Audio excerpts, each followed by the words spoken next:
मकर राशीच्या धनस्थानात शनी आणि रवी, अर्थात धनेश धनात आहे.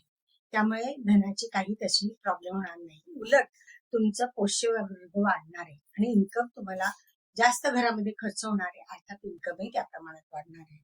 म्हणजे काय होणार आहे की घरामध्ये जास्त जबाबदारी वाढणार आहे. घरातल्या जबाबदारीकडे तुम्ही पूर्णपणे लक्ष देणार आहात, त्यामुळे ते खर्च वाढणारच आहे. मुख्य म्हणजे तृतीय स्थानामध्ये शुक्र, बुध, राहू आणि नेपच्यून, म्हणजे प्रयत्नांची पराकाष्ठा आणि त्याला यश हे खूप चांगलं राहणार. शेजारी पाजारी, नातेवाईक, बहिणी भाऊ यांच्याशी संबंध अतिशय उत्तम राहणार. काही कारणाने का होईना तुम्हाला बहीण भावांना ही मदत ही करावी लागेल. छोटे प्रवास होतील, प्रवास मात्र चांगले होतील, मनासारखे होतील, त्याच्यामध्ये तुम्हाला यशही मिळेल. पण धाडस आणि धैर्य यामुळे तुमची कामं फास्ट, लवकर आणि नीटनेटकी होणार आहे.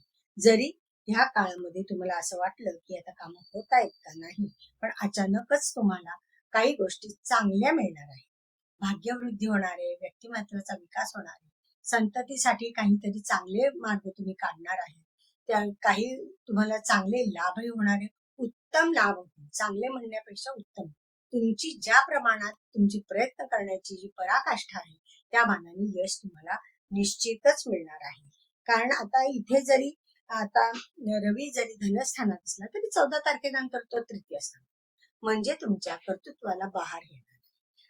कर्तृत्व करताना नीटनेटकेपणाने होऊन व्यवस्थित तुमचं त्या कार्यरत राहणार आहे. सरकार दरबारी दर्जा वाढणार आहे. कामं महत्वाची करून घ्या, सगळी व्यवस्थित कामं तुमची होणार आहेत. मुख्य म्हणजे तृतीय स्थानातले रवी तुम्हाला अधिकार देणार आहे. काही तुम्हाला जे पाहिजे होतं ते तर तुम्हाला मिळतील, त्याच ऍज वेल ऍज तुम्हाला भाग्यवृद्धीसाठीही तो प्रयत्नशील तुम्ही राहणार आहात. कारण इथे तुम्हाला चांगले प्रयत्न करतील. बरे, इथे ज्या परीक्षा, स्पर्धा परीक्षा किंवा साध्या परीक्षा, मोठ्या परीक्षा, ह्याच्यामध्ये तुम्हाला चांगलं यश येणार आहे.